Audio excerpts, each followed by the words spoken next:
안녕하세요. 저는 30대 중반 여자입니다. 저희 엄마 아빠는 저를 혼자 임신하셔서 결혼하셨고 20살 때 쟤를 낳으셨어요. 엄마는 지금으로는 너무 어린 나이였을 때 저를 낳고 키우셨고 3년 후에 남동생까지 낳으셨습니다. 우리 네 식구는 씁쓸하지만 남들처럼 화목한 날들을 보내지 못했어요. 어렸을 적부터 아빠는 술에 의존하여 집안을 항상 공포 분위기를 조성하셨고 저희 가족들은 항상 아빠에게 위협받고 살아야만 했습니다. 엄마는 아빠에 대해 감정이 안 좋아 남자 잘못 만난 본인 신세 타령을 하시며 아빠를 미워했지만 술 안 마셨을 때의 아빠는 절대로 나쁜 분은 아니셨어요. 비록 경제적으로는 능력이 좋으신 분은 아니었지만 정이 많으셔서 사람들을 좋아하시고 자식들을 많이 아껴주신 사랑 많으신 자상한 분이셨습니다. 우리 딸 너희들은 아빠의 보물이야. 아빠가 너희를 얼마나 사랑하고 있는지 잘 알지. 내 새끼들 봐서라도 아빠가 얼른 정신을 차려야 하는데 미안하다.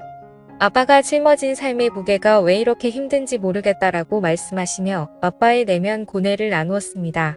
뭐가 그렇게 괴로우신지 어릴 적 제가 본 아빠의 모습은 많은 날들이 술에 젖어 있었고 저의 남매는 원래 아빠 모습을 잘 알았던지라 그런 아빠의 모습이 참 마음 아팠습니다. 그리고 어느 날 충격적인 광경을 목격하고서야 왜 아빠가 그리도 괴로워했는지 알 것 같았습니다. 바로 엄마와 삼촌의 충격적인 관계 때문이었어요. 아빠는 형제가 많으셨습니다. 아빠는 5남매 중 장남이 있었고 비록 큰 고모 한 분 계셨고 아빠들 밑으로 삼촌들과 고모들이 계셨습니다.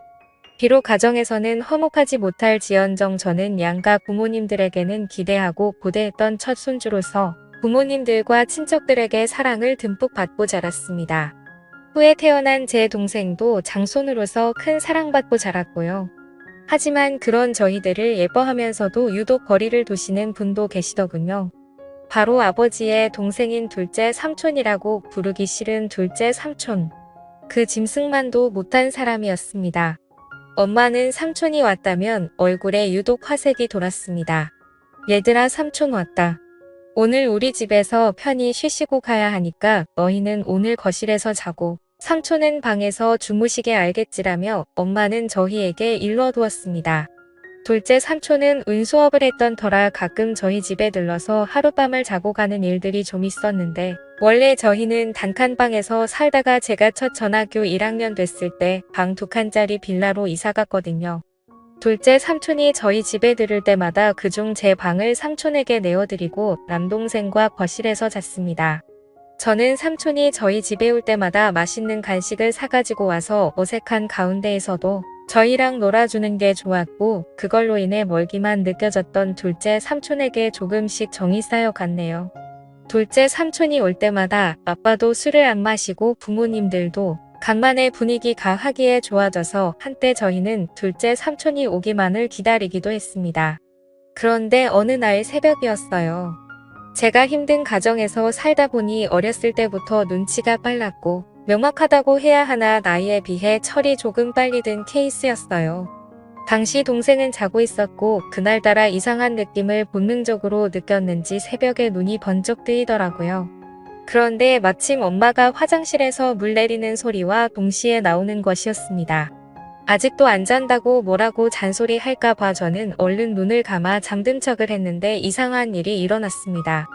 엄마는 저를 가만히 보시다가 조심스럽게 몸을 움직이며 안방이 아닌 바로 삼촌이 자고 있는 제 방으로 들어가는 것이 아니겠어요. 어린 나이임에도 불구하고 저는 그게 심상치 않은 일임을 본능적으로 알았습니다. 저는 순간등이 쎄해지며 무슨 쪽이 왔는지 조심스럽게 몸을 일으켜 숨죽여 제가 앞으로 다가갔습니다. 저희 집 방문 이어술에서 잘 닫히지 않았는데 그 탓에 열려있는 작은 틈으로 전 훔쳐보게 되었습니다. 그리고 여태까지도 평생을 트라우마로 남은 잊지 못해 그 장면을 목격하게 되었습니다. 형수와 시동생으로서 금기시한 일들을 벌이고 있었습니다. 저는 너무 놀라 어떻게 해야 할지 그 자리에서 얼어붙고 말았습니다. 그때 거실에서 동생이 제가 곁에 억지로 허전했는지 하며 자세를 뒤척였고 이 소리를 들었는지 그들은 모든 행동을 멈추고 엄마는 재빠르게 운매무새를 가다듬더군요. 저는 들킬까 싶어 제자리로 돌아와 다시 자는 척을 하며 누웠고 엄마는 어두움 속에서 추악함을 가린 채 아무 일도 없었다는 듯 안방으로 돌아왔습니다. 저는 그때부터 아무에게도 말 안 하고 혼자 생각이라는 것을 했는데 오래 고민 끝에 나온 결론은 단순하게 모든 진실을 밝히자라는 것이었습니다. 그렇게 해버리면 어린 마음에 모든 게 다 제자리를 찾고 정상으로 돌아올 것 같았거든요. 뒤틀린 이 이상한 현실에 하루도 머물고 싶지 않았던 저는 기회를 엿보다가 마침 아빠와 둘째 삼촌만 빼고 친가들이 모여 가족 식사를 하는 자리에서 제가 본 그날의 진실을 폭로하였습니다. 일목묘연하고 또박또박 엄마랑 둘째 삼촌의 새벽에 제가 본 것들을 가감없이 얘기하자 엄마의 표정이 새하얗게 지으며 급한 대로 제 입을 막으려 했네요. 허나 이미 수상하니 느낀 큰 고모는 엄마를 젖혀두고 저를 방으로 내려와 차근차근 무슨 이야기인지 얘기해보라며 말씀하시는데 저는 말하다 말고 목이 메어와 울음을 크게 터뜨리며 말을 이어갔네요. 덕대기 집안은 발칵 뒤집혔고 둘째 삼촌은 소환돼서 친척들에게 어쩜 그런 짓을 벌일 수 있냐는 비난의 의사를 맞았습니다. 이 소식을 뒤늦게 들은 아빠는 충격을 금치 못하고 둘째 삼촌과 주먹이 욱하며 한바탕 난리를 벌였고 저의 가정은 얄궂게도 제 소망과는 다르게 파탄을 맞고 말았네요. 바로 엄마가 그 일을 계기로 제 유치원생 남동생을 데리고 둘째 삼촌과 행방을 감췄던 겁니다. 훗날 드라마나 영화에서 보는 남녀의 야반 도주를 보며 우리 엄마도 동생 데리고 둘째 삼촌과 저런 도피를 했을까 생각했네요. 가뜩이나 술을 필요로 했던 아빠는 아이 술독에 파묻혀 살게 되었고 엄마와 삼촌을 반드시 찾아내어 복수하겠다며 증오심을 닫고 다녔습니다. 아빠는 늘 술을 취한 채 정신적인 고통을 이기지 못하고 자고 있던 저를 이불에 쌓아 주수석에 태우고 어디에도 있는지 모르는 그들을 찾으러 나섰고 그럴 때마다 저는 두려움에 떨어야만 했습니다. 지금 생각해보면 아빠는 저의 폭로가 원망스러운지도 모르겠어요. 눈 감고 귀 닫고 모른 척 했으면 어쨌든 불행한 가정이나 원이울 수 있었을 텐데 그걸 폭로함으로써 파국에 치닫게 돼버렸으니 다 제 잘못이라는 생각이 들었습니다. 이럴 줄 알아서는 얘기하지 말 걸 그냥 아빠를 속이고 모두를 속일 걸 진실을 알리는 것만이 꼭 올바른 게 아니라고 생각을 했네요. 다행히 두어 달이 지난 후 엄마는 집에 동생을 데리고 들어왔고 간만에 엄마를 본 저는 그간 마음 고생한 게 싹 치유되면 깊은 안도감을 느꼈습니다. 오랜만에 동생을 봐서도 너무 행복했고 돌아온 엄마로 인해 아빠의 상태도 좀 나아진 것 같아 행복했습니다. 다만 제게 엄마가 사라졌던 후즈 남았습니다. 잠시라도 눈에 엄마가 보이질 않으면 불안해서 미칠 지경이었어요. 학교 갔다 서둘러 집에 왔는데 엄마가 없으면 빌라나 동네 인근을 다 뒤지고 다녔고 미용실에서 파마를 하고 있거나 동네 사람들과 같이는 엄마를 보고서야 안도의 숨을 내쉬고 있습니다. 그렇지만 혹시나가 역시나 얼마 아니던 다시 나갔어요. 이번엔 동생을 내버려 두고 혼자 나갔더군요. 동생이라도 곁에 있어 좋았지만 엄마가 언제 다시 올지 기다림의 끝은 알 길이 없었습니다. 아빠는 행여 엄마한테 연락이 오면 아빠한테 바로 전화하라고 했고 그 사이 저희 동네에서는 소문이 다 돌았습니다. 저희 엄마가 바람나서 집을 나간 것 같다고요.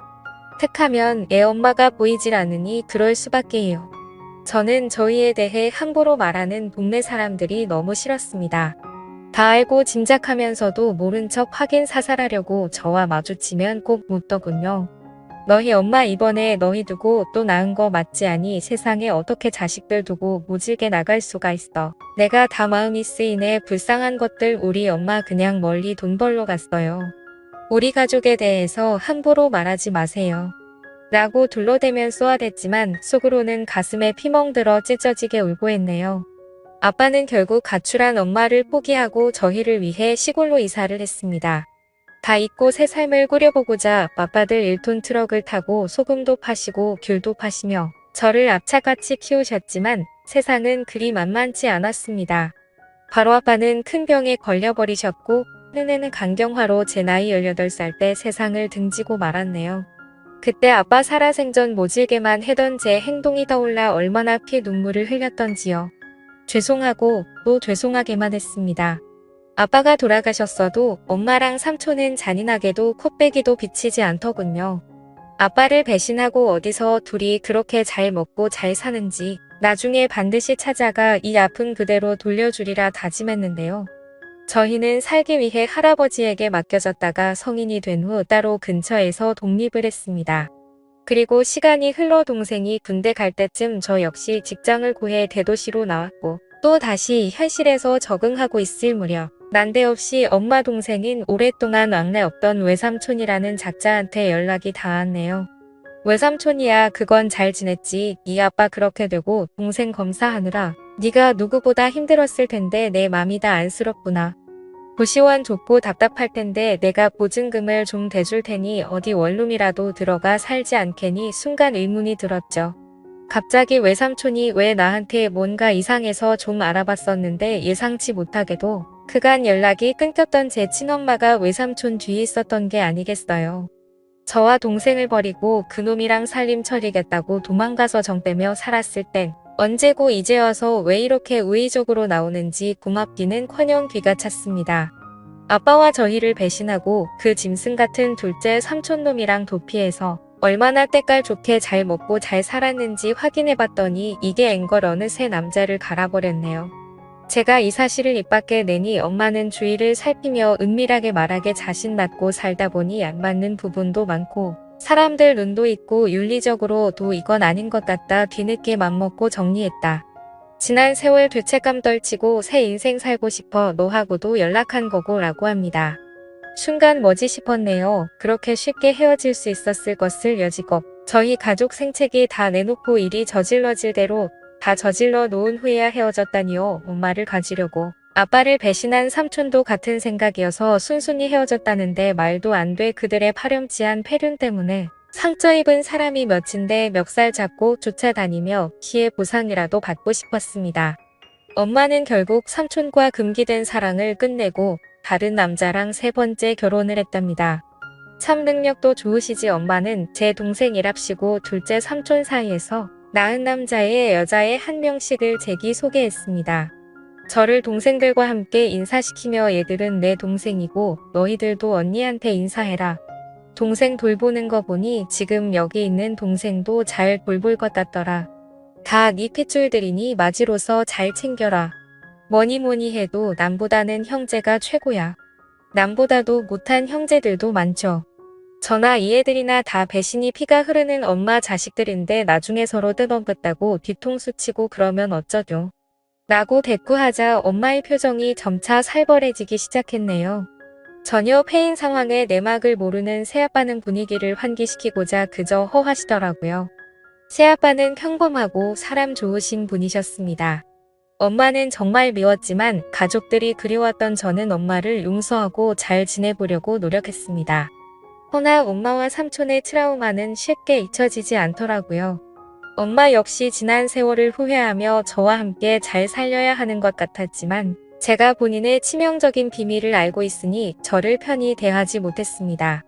심지어는 저더러 미용실에서 엄마라고 하지도 말라고 하고 주변인들에게는 저와의 관계를 숨기려 하더군요.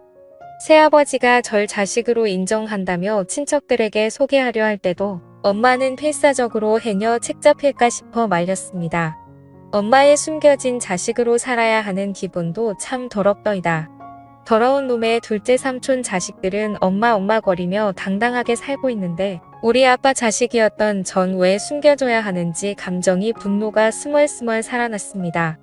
더욱이 참을 수 없었던 건 엄마는 수련전만 하면 꼭 아빠 욕했는데 나 네 아빠가 아직도 지긋지긋해. 나 O형인데 왜 니들은 니들 아빠처럼 A형이냐고. 너나 네 동생이나 아빠 너무 속 빼닮아서 싫어. 처음부터 내 손으로 쭉 키운 네 새 동생들한테 정이 더 가더라고. 왜 같은 손가락이라도 더 아프고 덜 아프고 하잖아. 네가 차별받는 것도 다 네 아빠 탓이고 내가 삼촌과 불륜 저지른 것도 네 아빠 책임이야. 알아. 네 아빠 결혼 자체가 나한테는 인평생 지옥이었다고. 삼촌과 불륜을 저지른 건 모두 다 아빠 잘못이라고 떠넘기며 책임을 지었습니다. 참을 수가 없었습니다. 저는 결국 엄마를 용서하지 못하고 자리에서 일어나 엄마에게 마지막 인사를 했네요. 이제 도저히 못 들어주겠다. 엄마한테는 최악의 남편이었을지 모르겠지만 나한테는 우리한테는 최고 좋은 아빠였어. 이제 더 이상 엄마 못 볼 것 같아. 우리도 그만하자. 엄마와의 지긋지긋한 인연이야말로 끝내기로 맘먹고 절연을 선언 후 다신 엄마를 보지도 찾지도 않았습니다. 엄마도 마찬가지였고요. 엄마와 저는 지독한 악연이었습니다. 전 여전히 세상에 혼자 지내고 있네요. 남자가 두렵고 제 몸에 엄마의 더러운 피가 흐르는 것 같아 저는 결혼을 못할 것 같아요. 엄마 때문에 제 자신도 상대방도 믿지 못해요. 아무튼 영원히 그럴 겁니다.